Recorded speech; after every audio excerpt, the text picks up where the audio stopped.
Bismillahirrahmanirrahim. Assalamualaikum warahmatullahi wabarakatuh.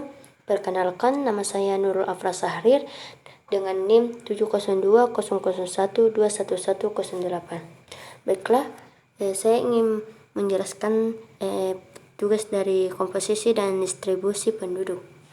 Yang pertama yakni komposisi penduduk dapat juga disebut pengelompokan penduduk, dibagi dalam berbagai ciri atau karakteristik tertentu.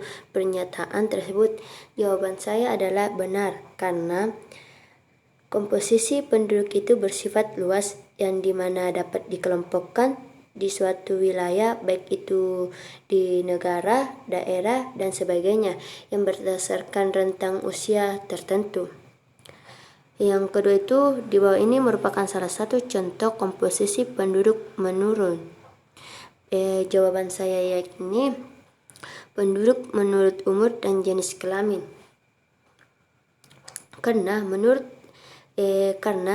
seperti yang kita lihat di tabel, penduduk menurut umur dan jenis kelamin itu menunjukkan bahwa angka kependudukan umur seperti yang tertera di gambar yang ada di tengah-tengah ini.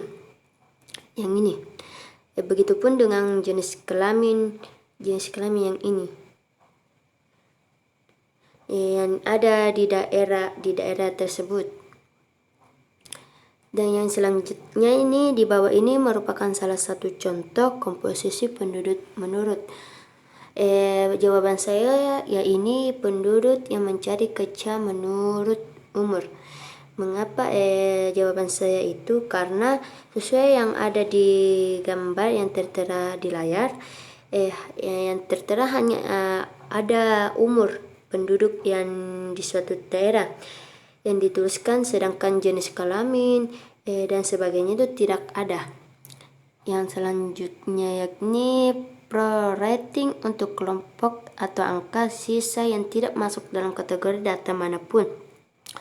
Misalnya data umur atau yang tidak masuk umur manapun dikarenakan kesalahan dalam perolehan data atau hal lainnya. Pernyataan tersebut, jawaban saya ini benar, karena prorating itu sendiri memiliki definisi pendapatan yang dibagikan secara profesional, karena dalam perhitungan gaji pro itu dalam perusahaan memberikan gaji tahunan sesuai porsi usianya, seperti usia produktifnya itu dari 15 tahun sampai 65 tahun, dan usia yang tidak produktifnya itu dari 0 sampai 14 tahun.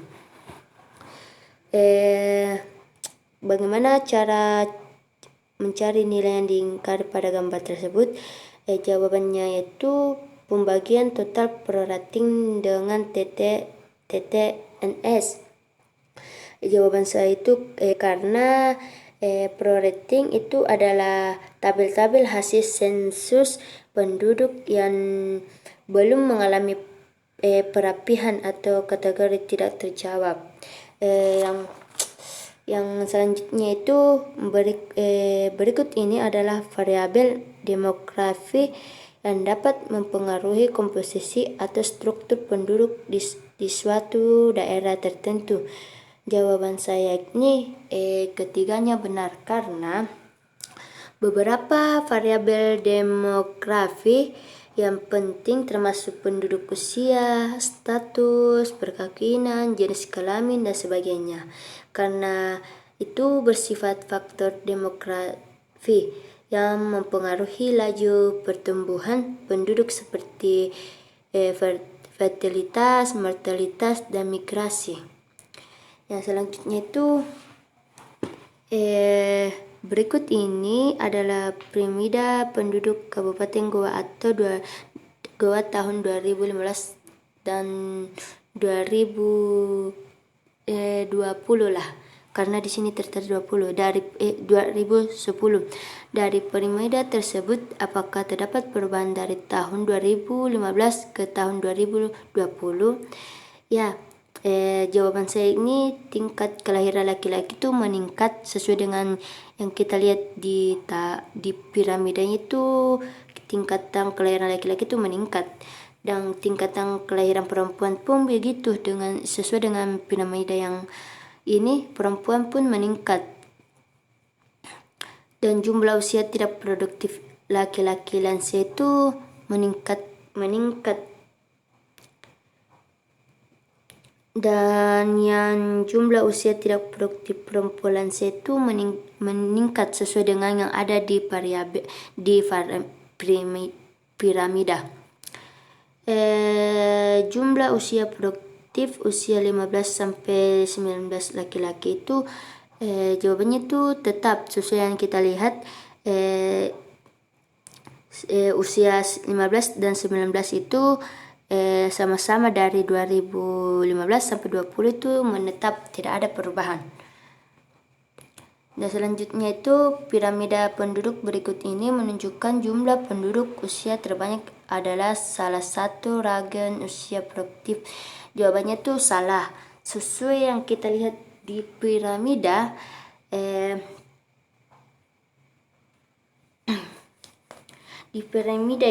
karena yang usia karena usia produktif itu dari usia 15 sampai 64 tahun.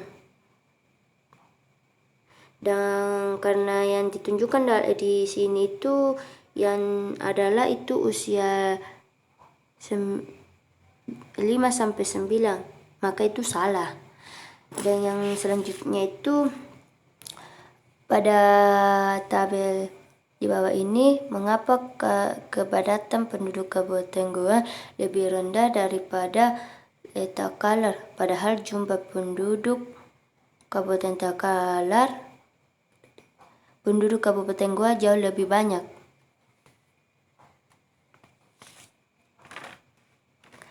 Karena jawaban saya itu sesuai dengan wilayah pada jumlah penduduk menurut luas wilayah. Sesuai yang kita lihat bahwasanya Kabupaten Goa memiliki wilayah yang luas, sedangkan Takalar itu hanya memiliki luas yang wilayahnya itu 620,26 km persegi.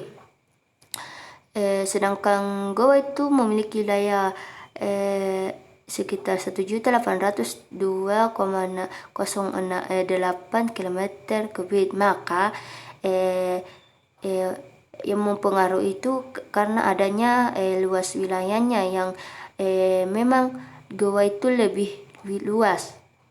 Yang selanjutnya ini bagaimana tren lanjut pertumbuhan penduduk di Provinsi Sulawesi Selatan dari tahun 1971 sampai 2016. Menurut saya fluktuatifnya itu di Sulawesi Tenggara, karena sesuai yang kita lihat di tabel bahwasanya dari tahun ke 1971 sampai 2016 datanya itu naik turun itu tidak stabil. Jadi dia dikatakan fluktuatif. Dan yang selanjutnya itu menurun. Mengapa saya memilih Sulawesi Tengah? Karena sesuai yang kita lihat di tabel bahwasanya dari tahun 1971 sampai 2016 datanya itu dari atas menurun sampai ke bawah. Dan yang terendah itu Sulawesi Selatan. Karena kita yang lihat ini bahwasanya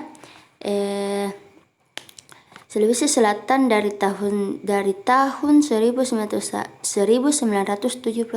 sampai 2016 kita bisa melihatnya dari tabelnya bahwasanya tidak ada peningkatan, tapi itu dia rendah, tidak pernah naik. Dan saya pilih tertinggi adalah Sulawesi Tengah, karena sesuai yang kita lihat dia itu walaupun itu menurun, tapi dia mempunyai data yang tertinggi yang pernah terjadi di 1971. Dan yang kategori meledak itu tidak ada. tidak ada. Seperti yang kita lihat di tabel, tidak ada. Yang selanjutnya ini, jelaskan apa yang terjadi pada tren kasus penyakit malaria di Sulawesi Selatan. Apakah ada keterledakan? Menurut Anda apa penyebab hal tersebut? Baiklah, kategori ledakan yang disebabkan Sulawesi Selatan itu terkena penyakit malaria karena daerah Sulawesi Selatan itu disebut dengan daerah endemis. Endemisnya tinggi atau api lebih dari 5/1000, dan salah satunya ada di daerah Sulawesi Selatan terkena. Itulah penjelasan dari saya tentang komposisi dan distribusi penduduk. Syukran, wassalamualaikum warahmatullahi wabarakatuh.